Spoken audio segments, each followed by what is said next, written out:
Good.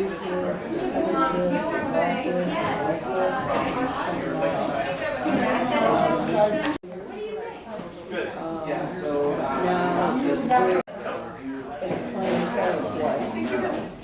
and the services. And so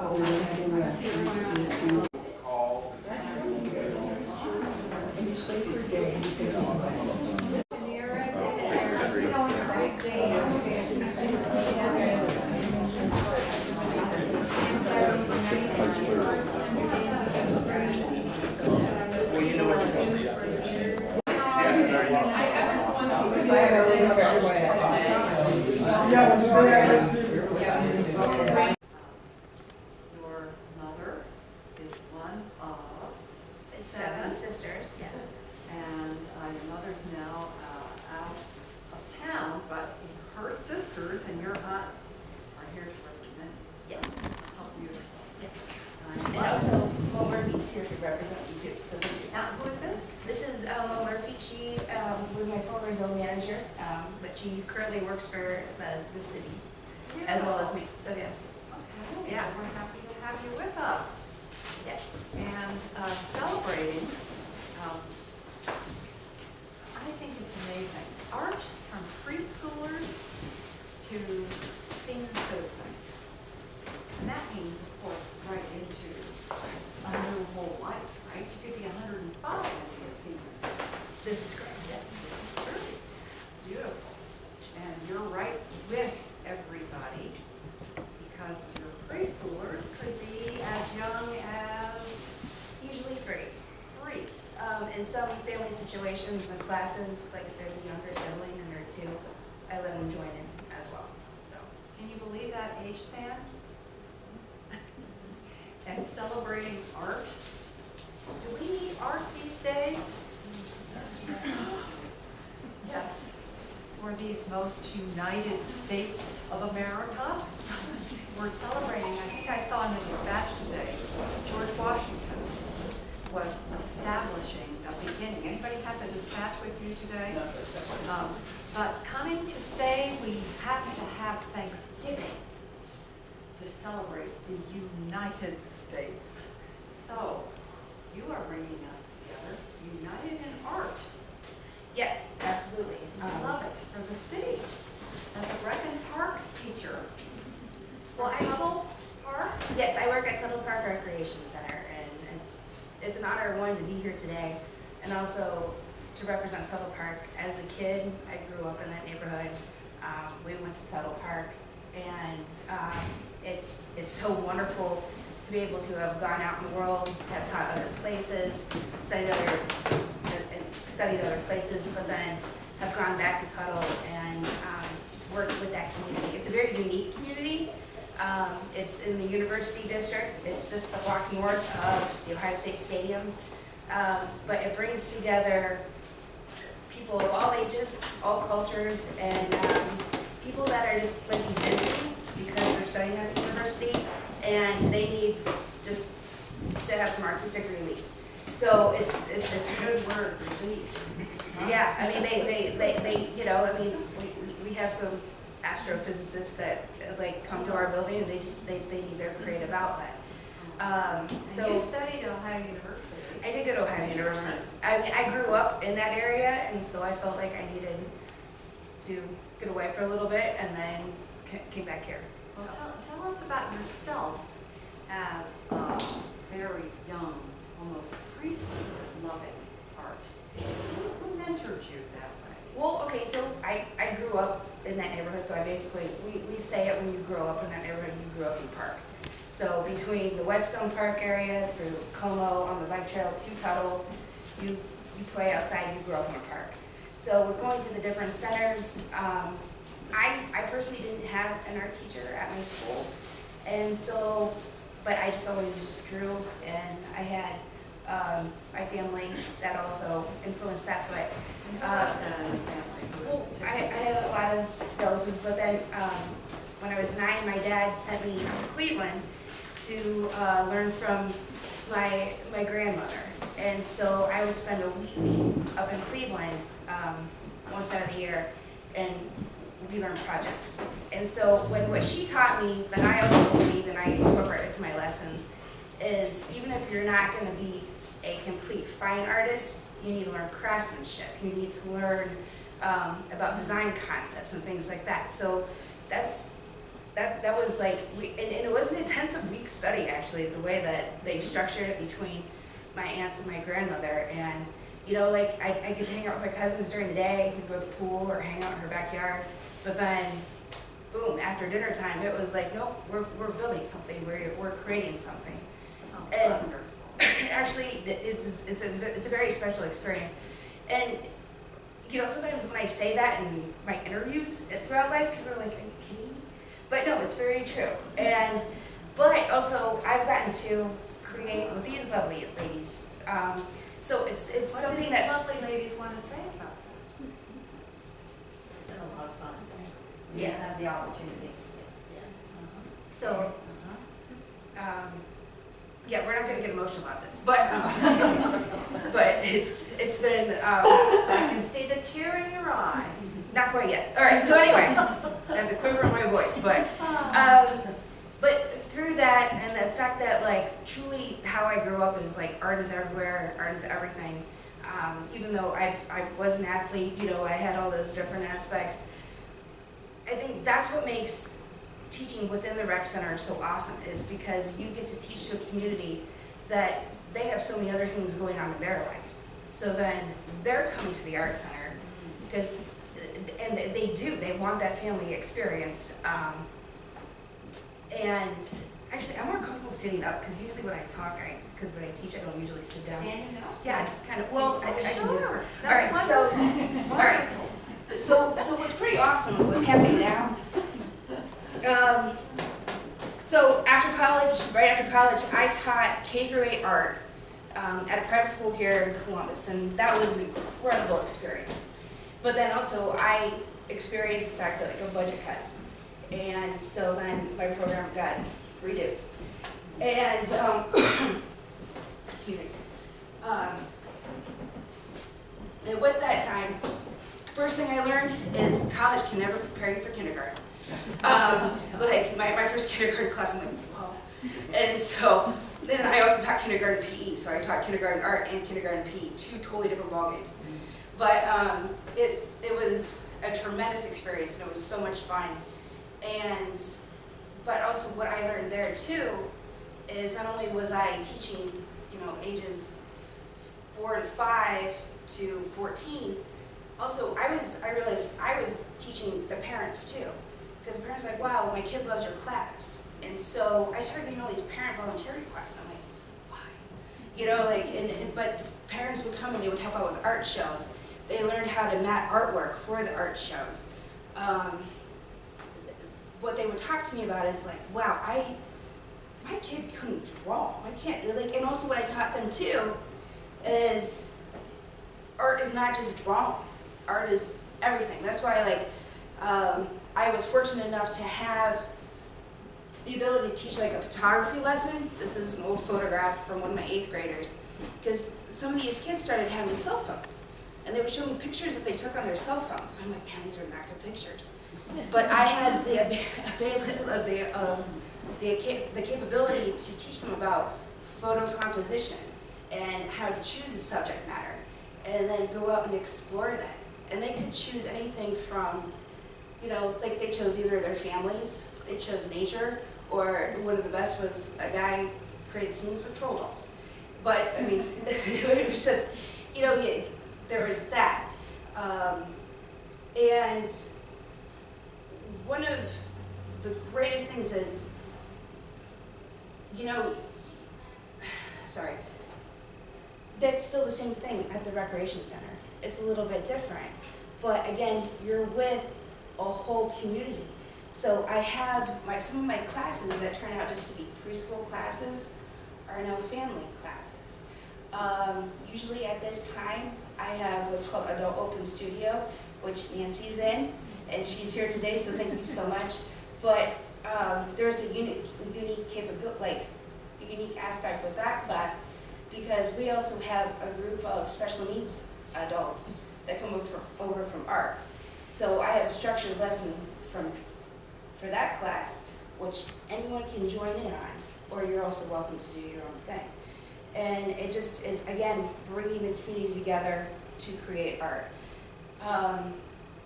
What has been wonderful about Tuttle is we do glass fusing. And we're one of the few centers that does glass fusing. And I do glass fusing with all ages, including preschool. Now, they don't cut the glass. And you have to have a certain amount of strength to cut the glass. But the parents are working with their kids to cut the glass. And if a parent can't be there, that's okay. I'm there to do it. Or there's another parent that pops in to help that kid out. You know, my two philosophies in life is, well, first of all, anything is possible creatively. I mean, you can make something happen. I mean, there might be some parameters, but my one rule is nothing is wrong. It might be inappropriate. And two, also, everything is fixable. Because truly, you can pretty much fix any creative mistake. And then even though it's not your plan, but you can create it into something else. And that's the biggest challenge with adults, actually. Like with kids are awesome because they are fearless. It's like, man, I got this. I'm here for this hour and I'm gonna do this. And it's like, it's great. But adults, you have to, there's the whole, they have this fear, like, it's gotta look like this and it's gotta be perfect. And it's like, it needs to look at like something in the store. And it's like, no, it doesn't at all. And actually, Todd said something to me last year about an art sale, about, no, you've got to create your own thing. And it shouldn't look like something in the store. So I told this woman, and it totally worked, by the way, so thank you. I was like, stop making it think thinking like it's got to look like something from Target. And she was like, oh. And then she got it. And now she's doing all of her own creative things with glass. And I mean, that's the thing, is just getting someone to that point to release, just to relax and to make something. Like I had people, but I have people that come to the center and they just need a break in life. And that's the other thing, you gotta be there to like accept their their emotional problems and help them through that. And that's the beautiful part about my job, is not only do I get to teach them creative aspects, but I just had a positive impact on their life in a creative way. And I think as artists in this room and as other educators, that's the most important thing, is you're there, yes, we're gonna have a final product, but we're there for like so much more. And so, I mean, you could be there and people come and go. And that's the thing, that like, even though you try to get them to stay, but they gotta go. And then sometimes they come back. And you gotta just be like, that's okay. Like, they had their experience, they made this. Are those beautiful pieces there related to the glass? Yes, so some of these are done from people that are either children or adults, and other, like, that have different disabilities and whatnot. But like, we do everything from, we do mono prints right now, we do glass fusing, we do drawing. What's nice is like, what I love is I work in a beautiful park. If you've never been to Tuttle Park, please check us out. I incorporate nature and the park, which you ladies have done before, within the art lessons. Like yesterday, I had a lesson, and so we went out to the garden there, and so she learned how to pick flowers and make a flower arrangement, and then we had to draw from that. And so it's one of my homeschool classes, so it's like teaching a life skill, but then you create something from that. I also do, on Saturdays, Lego Madness, which is a blast. It's focused on the STEM class, but it's all sculptural. So why it's called Lego Madness is they come in, they don't know what's going on, but they get a challenge, and they're so like, so then they have to do the challenge. So whether it's that they make a ship, or one of my favorite challenges is, which we haven't done yet this year, but we did it last year, is creating a habitat for an animal. So you have to choose an animal, and it's just amazing what they come up with to provide for this animal in this habitat. Another big one is like, okay, you have to take a fruit or a vegetable, but you have to make it three-dimensional. So that's a tough challenge with Legos. Well, tell us about this work here. It's gorgeous. Well, okay, so some of these, this is a kid that's like totally into Star Wars. And this is one of his monoprints. So what we did is we just laid out wax paper, and then he took a Q-tip and painted out on it, and then printed it, and this is his Star Wars battle. This is a child who is on the autism spectrum, but she's super pumped to be back in my class. And I got a compliment like a week ago because people are coming back from the summer because I don't get to teach classes during the summer. I get to do another fabulous thing. I run summer camp, and they're like, we missed you. And like, but they're saying like, I mean, I get a lot of compliments, and I mean, it's such a wonderful job, but she's like, you have made an impact on my child, because her child, who's on the autism spectrum, is so into science and math, and also, but the mom's like super creative, and so she wants her child to be creative, and now it's like, her coming to the center, she's getting that creative outlet, where at home, she's not interested in any creativity at all. But in that That's that work right there? This glass piece, and then I have a unicorn pin in the box. Can we see that again? Yeah, you guys can pass that around. This is a piece that came from someone, this is an adult, this was a Muslim woman, and again, like I said, people come and go. And a lot of, like I said, in the university district, within different cultures, they might show up for 1 or 2 classes, but then other people can learn from it, they can see it, and that for her was appreciative. And also, sometimes with Muslim women that come to class, they can't always take stuff home. And so they leave it at the center, so then we try to display it at the center. Some of these are monoprints, some of these, Is that because they aren't allowed to have images of things? I don't know their rules, I don't ask, but they feel like it's a safe place. I don't ask questions, they come, they create, and then they leave it, if they want to take it, they take it, usually they leave it. So. Okay, now this one, I drew this is one of mine, so.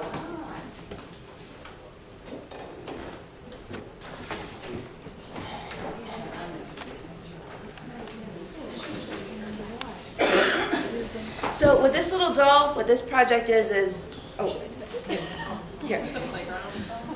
Yes.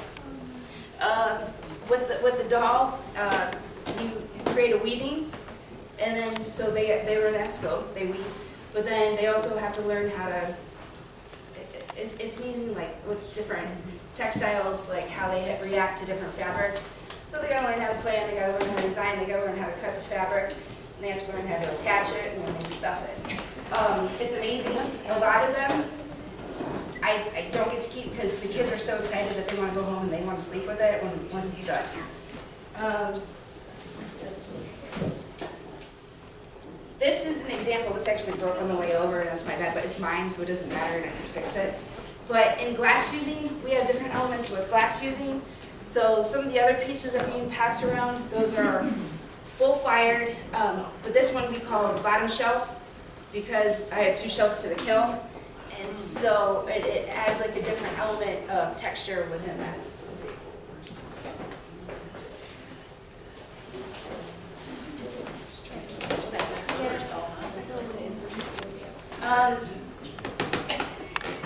This is another piece. It's a little girl that is autistic.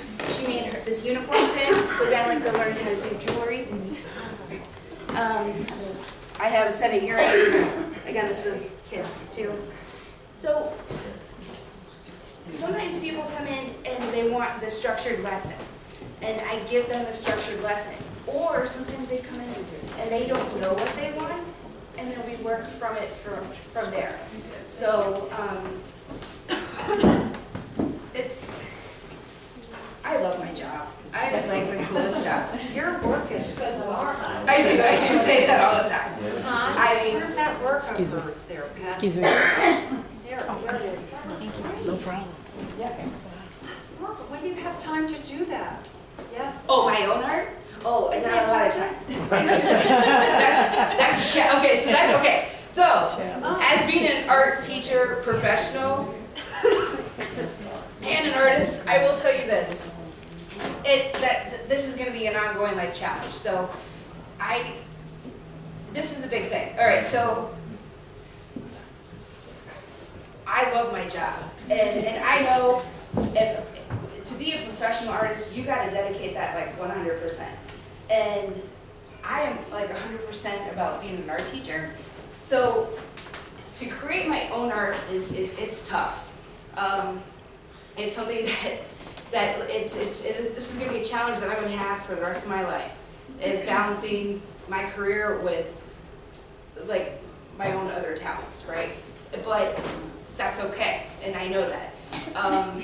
For instance, Todd would share that with you as an administrator here at the Absolutely. Cultural Arts Center. well, and I would, okay. Well, I was just going to say, Yeah. find the time. Well, and so I participated in the Cultural Arts Center City Art Sale last fall. And for me, that was a huge challenge because it was like we had just finished Empty Bowls, and I'll talk about Empty Bowls. And it's like, and one, I thought we had two as centers to represent it. And I wanted to represent Tuttle as best as I could, and I brought our schedules. And I just wanted to let people know that, because a lot of times we're called like this hidden gem, because we are really tucked away. People can live around the university for years, and they have no idea that we are there. And it's so, we're like, well, we don't know why, and but we got to work in the future, like to get more people there. But so I wanted to represent Tuttle. So I literally, because also with teaching art, working for the city, I also can't just make my own work on the city clock. So to do that sale was a huge challenge. And I literally was like, okay, work is over. And then I was working till 4 a.m., like making work to represent for this sale. And I even called Mo at one point, and I'm like, I'm crazy for doing this. And I was like, what am I doing? And she's like, no, you got this. Keep doing this, you know? And so I was like, okay. And I'm so glad I did it. And it was wonderful being one of the centers to represent at that sale. I know with my job, I wouldn't, like, I don't have time to go out to do other sales. I don't want to take time off work to do sales, but this sale was a special thing, and it was pretty great.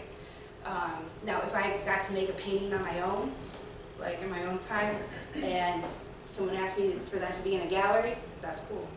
I would love to do that, but just right now, I haven't put myself out there a lot, because again, as artists, that's a whole other ballgame. It's a whole other time commitment. And right now, I've been super dedicated to teaching. Yes. It's hard to promote yourself when you're working 24/7. It is hard. I mean, that's part of being an artist, promoting yourself. Yeah, you go home and after the job, you go and work another 30, 40 hours working on your paintings and all this, but you have no time to promote yourself. Well, and you know, with some of my classes, especially at my adult classes, I get to make stuff along with people. And people are like, oh, what are you going to do with that? I'm like, I'm just going to give it away. You know, and like, oh, the other thing is I get the question a lot, like, do you just have to have stuff like all over your house? It's like, no, I don't. You know, but because again, but it's more fun to make stuff and then give it away. I don't need. Honestly, in my bathroom, I have works of art from other people. I got a rubber duck print from someone I got from the Cultural Arts Center. I have a print from a high school kid that was in a gallery in Nelsonville, and then another local artist. So I think it's fun to exhibit other people's work too. Yes. Yes, I have noticed when I hang a piece of mine where I live, that I'm over criticized, and I really don't like hanging my own work and looking at it. You know, because I'm over criticized, you know, do you have the same feeling? No, I don't have that, but I get where you're coming from. No, actually, well, like my house in college, for instance, I had some really big paintings, and people specifically just came over just to hang out, and they just needed a break. I'm a pretty relaxed person, and so people come and they'll talk about art, or like they would come over because my bedroom was half my studio in college, and so they would just watch me paint. I was a painting and drawing major, and then we'd have conversations about art. But Where is that work that's circulating that is yours? the drawing, Yeah. frame, see the frame. Where is it? Well, let's have you talk from it for a minute. Oh, isn't that magnificent? So that Tell us about it. that's just, it's an ink drawing on watercolor paper. Sometimes I just do drawings, and sometimes I do ones where I watercolor into them. I also love pastels. I love working on paper. I've done stuff on wood before. I've done stuff on canvas, but I love paper. Why I love paper is it's easy to store. You know, it just is. But also I love the feel. I love the body of it. I love how it absorbs the inks or the different color saturations that you can do. I love to do abstract things. I love to make things that it could look like something specifically, but then someone can look into it and they can see something totally different, or they can feel something totally different. I've done everything from like skyscapes to, for a while, for a period, I would go to bars and I would draw from people's conversations and the emotions that came from their conversations. And I just kind of would go by like, I'm not usually, and I was invasive, I can't totally remember what they were talking about, but just from their energy, from their conversations. Well, tell us about the energy from that. This guy, well, this one's titled The Sparrowfish, and it's a collaboration of a fish and a bird, and I do a lot of things also from nature. That's why I love where I work, because I'm in this gorgeous park, and so I can pull from the park and incorporate it into my classes, and also inspire others into their work. That was your major in college, drawing? That was my focus, drawing and painting. Oh, But I mean, I actually, Ohio University had a great art education program. It was studio based. So most of it was, I was in the studio all the time. The best place to watch the sunrise in Athens is the 5th floor stairwell of the art building. So it's like, oh, so the sun's almost rising, better go check it out. But I mean, I was there a lot. But I guess what I want to talk about is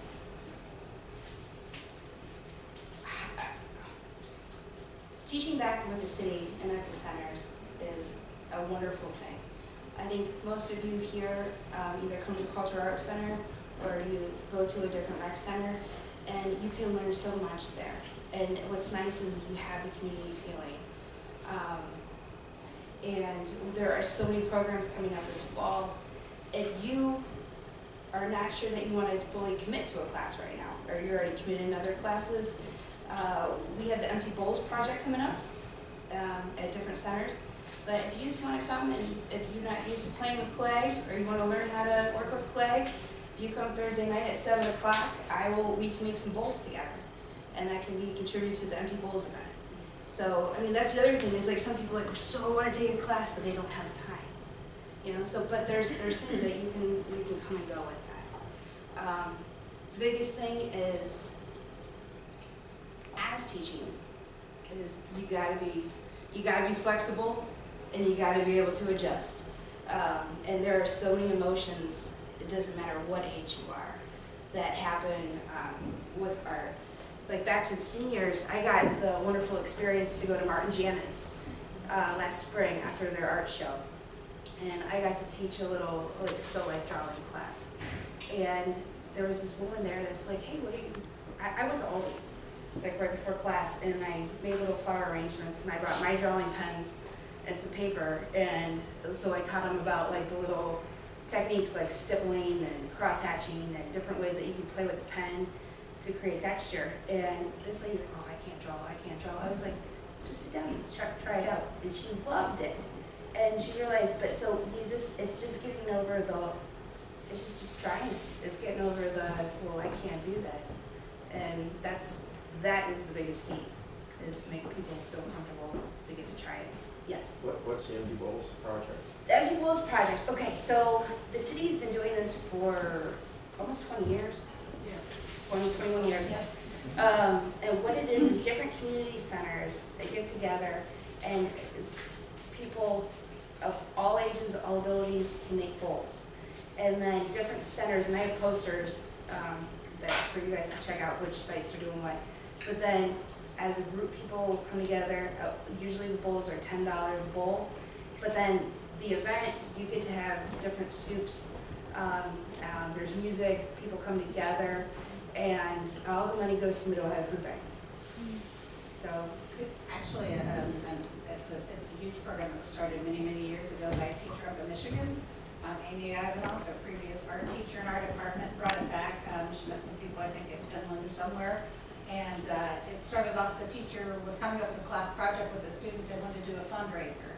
And so they decided that was an appropriate project to feed the hungry. And so people who do this project, the Empty Bowls project, it's really intended to go to help feed the hungry.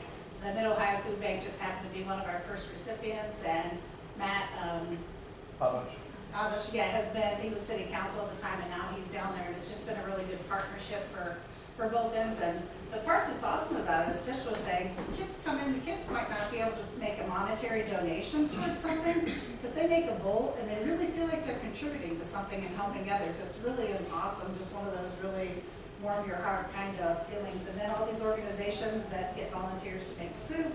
And so it's been a lot of churches, a lot of rec centers, and it's just an annual event that's been looked forward to every fall in this area. We're not the only ones that do it, but we're one of the largest ones, I would say, in Central Ohio. So what I've been doing, well, last night I had a group in. I had a University Kiwanis group come in, and that we've done this for a couple of years, and they made their bowls. And but again, they're not people that usually create, but they're coming together to create something for the greater good.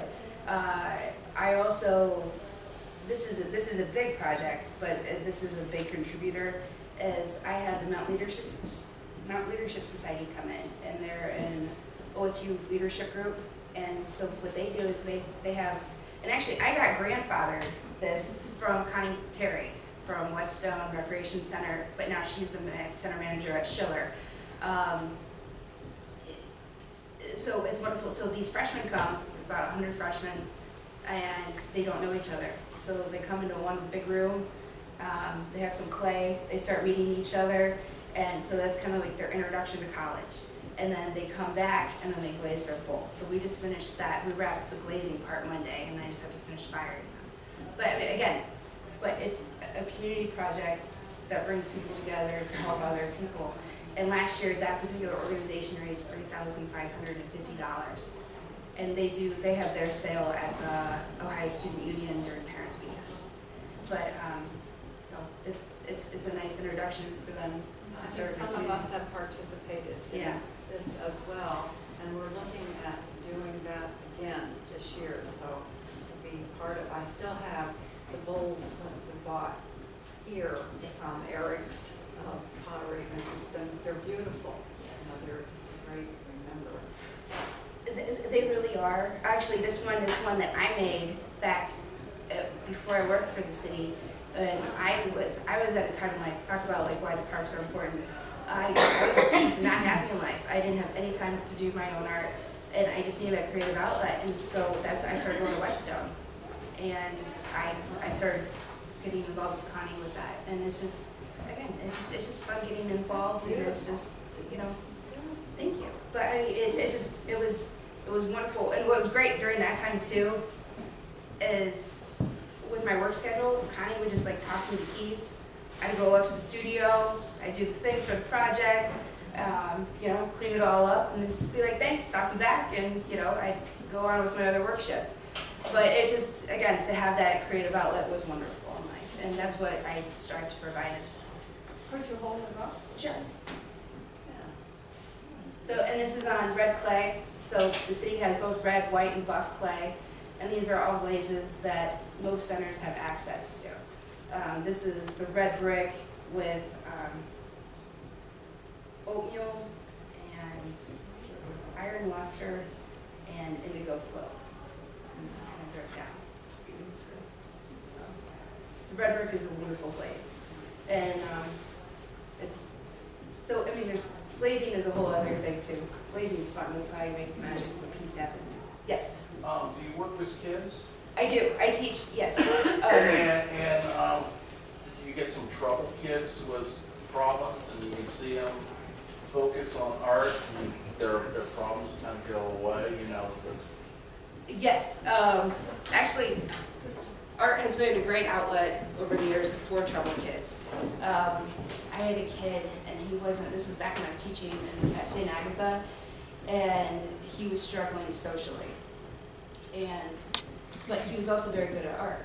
And so I had heard that he got dared to eat worms on the playground. And it, like, then my class was right after that. And people were like, oh, yeah, Nathan, where? Like, what are you going to do about it? So I went up to him and I was like, so I heard you ate a worm. And he was like, yeah. I was like, so how'd it taste? And he was like dirt. I was like, okay. But then after that, it's like, he was good. Like, somehow that kind of, he was socially okay. Also, his brother, he brought a knife to school, his brother did. Because you never know what's happening at home. And through art and encouraging him to do his pieces, his older brother, Nathan, was very, he drew very well, whereas Andrew did not. But just teaching him through different painting methods and things like that, and then he ended up in some art shows. And so it's like then he felt whatever competition was happening at home, that was gone. That's another way, honestly, like art shows are getting to display work for people is a wonderful way to whatever socially is going on with the kids to make them feel good about themselves. That's the whole thing. There's a lot of kids, all they're doing is basically being on the iPod, their phones, and for some reason, they don't feel good about themselves. And they keep, because I think a lot of things that they don't create stuff, and they don't, creating stuff is from cooking to making clothes to, you know, painting. The creativity is going away. Well, and that's why, like, also at the recreation center, Legos and having, like, with camp, because you can't always have a structured art lesson at camp, like, all the time. But the fact that they are there and they have the ability to access those or, like, other materials that they can just creatively build with at different times, like, there's, like, creating those little options in those pockets, like, and my Yvonne, she's helped me save up toilet paper rolls and things like that, and we'll save things, like we'll save stuff up, and then that's when I put those out there and I make little stations for them to have that outlet if they need to have that outlet, and to make sure that that option is available, because you know they might not want to be playing a sport activity, they might not be wanting to play in that game. But that's okay if you don't want to do that right now, but we've got this option, you know? And that helps deter a lot of arguments, a lot of fights, and a lot of meltdowns. Yeah. Yeah. Also, if there is a meltdown that happens, always have something for them to hold, you know, or just a place for them to breathe. That's another big thing. I guess, are there any more questions? Well, I'm intrigued by the other piece on the table, but I was just thinking that. With these beads. Okay, so these I made. These are my beaded sculpture crosses. How this came about is, this was therapy for me. My best friend got diagnosed with a brain tumor. I didn't know how to deal with it, and so I just went through my bead box. I started making jewelry when I was 12. I remember the first time I went to Byzantium was on King Avenue. That was just a monumental experience in life. My mom's cooking, and so I had this lump of sculpture wire that, because parents will just give me stuff, like they'll just donate, like, hey, make this. And so I had this lump of sculpture wire, and I'm like, I don't know what to do with this. And I had these beads, and I was just so frustrated in life. And so I just, through that process, that was my own mental art method, is to cope with that thing in life. So how did you go about? So these have evolved, but I mean, so what you do is you take like a larger armature wire, and you can get it at any craft store. So you can get it at, Michael's, Hobby Lobby, off the internet. But I make my structure, and you can do it with other shapes too. Like I've done peace signs and things like that. But then you can use the larger wire, but again with the bead holes, you have to have large enough holes at the beads to use larger wire. So what I do is, because I have all these other little size beads, I get a smaller gauge wire, and then that way I incorporate it. And I call it bead weaving, but that's my term for it. But I attach the wire. To attach the wire, all you gotta do is just wrap it. So really, this is wire wrapping. That's the technical term. But then I just, as I go, I come up with different color schemes. I just gave one to the woman that was my intervention specialist this summer, and I gave it to her 2 Fridays ago. Sometimes she pops into my Friday night adult art open studio class, and she's been going through a tough time, but that was like her thank you present. And she was just so excited. But they were all fun colors, and because she's just a super fun, colorful person. So she just was excited. It's fun. I mean, so this for me, this is great because I can come home from a day and I can sit in front of the TV and I can just creatively let go, it's nice. It's, I guess, easier. Yes. Setting, doing the bead work, you notice that you just lose time sometimes? Well, I can lose time with anything. Yeah. I mean, I can lose time in the garden, There's something in your brain that creates that time loss because you don't realize that time is being lost, and what then you realize is 2 o'clock in the morning. Yeah, anymore, I try not to stay up that late. I mean, sometimes, but I honestly, recently, with this new session of classes, we're losing time. It's like, wow, it's like the class started, and people are like, well, we gotta clean up. And sometimes I'm not even aware that it's cleanup time because we're just so engaged in what's happening. So, I mean, I think with creating anything, you lose that time. I think, especially if you're into it, the one time that you feel like, wow, the time's ticking away, it's like that means you're not in the moment.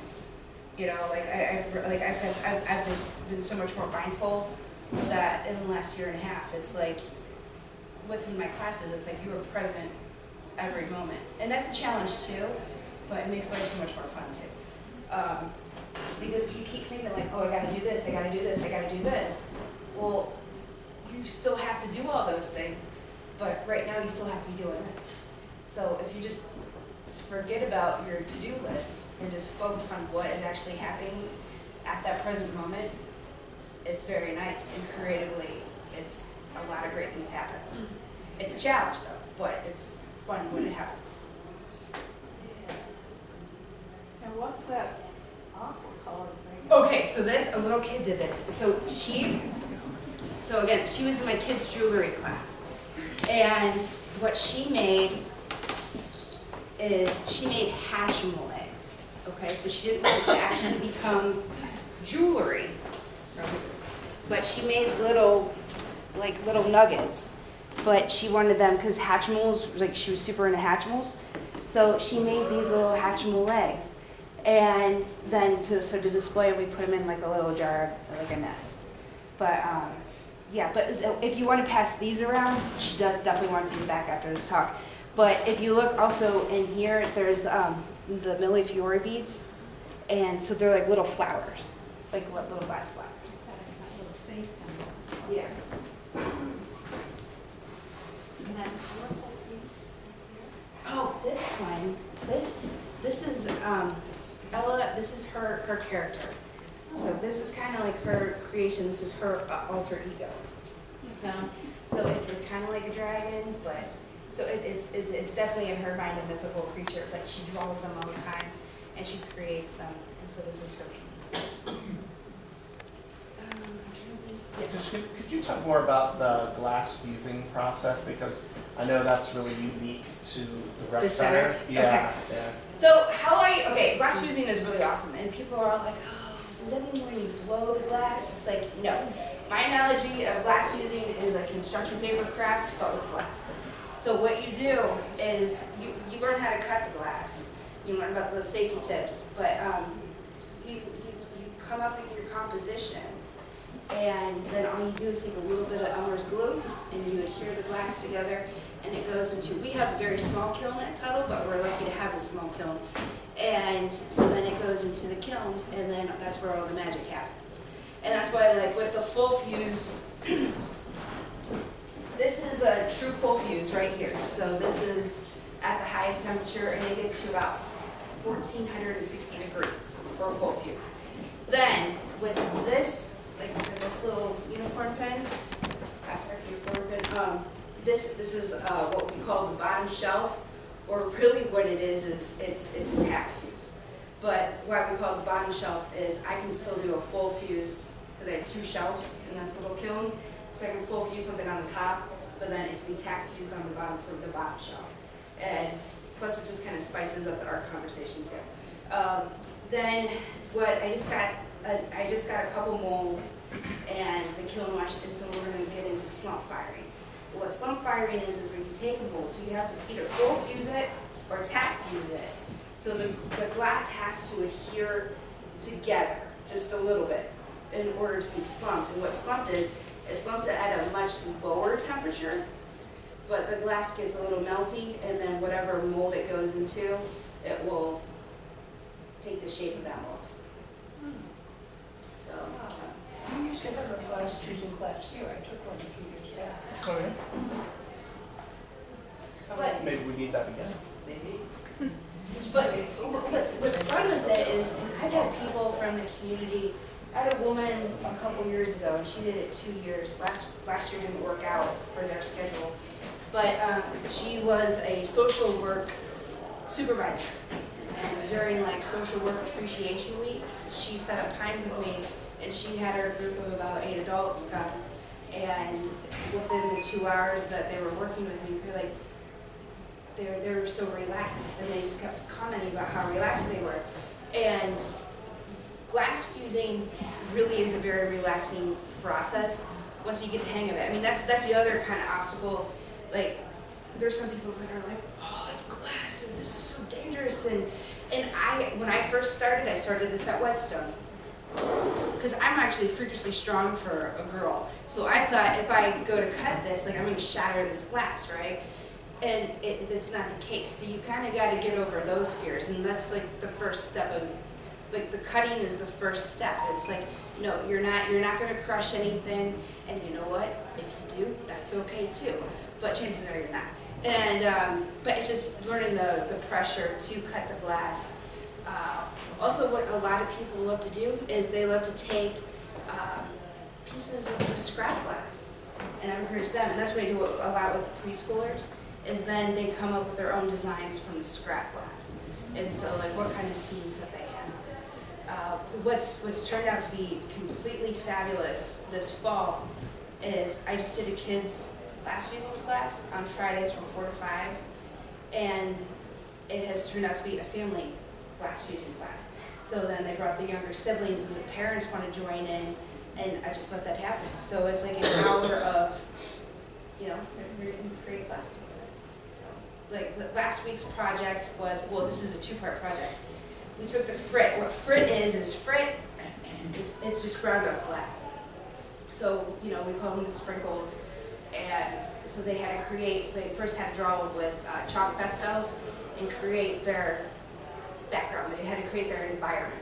So we talked about like the way the sun looks like when the sun rises, and you know, or when it sets.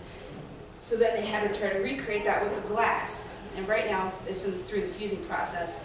But then we're going to take the noodles and stringers. And so the noodles is also known as the fettuccine glass. And then the stringers, also known as the angel hair pasta glass, because that's what it looks like, but they're just different colors.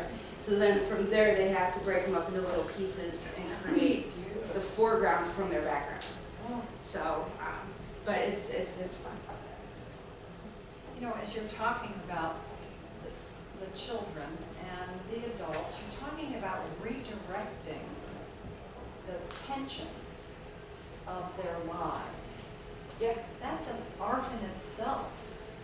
I'm just thinking a classroom where a child who may be struggling simply needs redirection and to know how to do it. Yeah. You get that from your family, from your friends, huh? Yeah. What do your aunts have to say about this? Growing up, the 7 of you, Oh, there was lots of sharing. lots of sharing. Presents for all of you. You should see what you brought for So us. over there, as you leave, you get to select which one you want. It's October now, so here's little like garden ornaments for you to take home. You can put your plants or outside, in different flower arrangements. So again, thank you.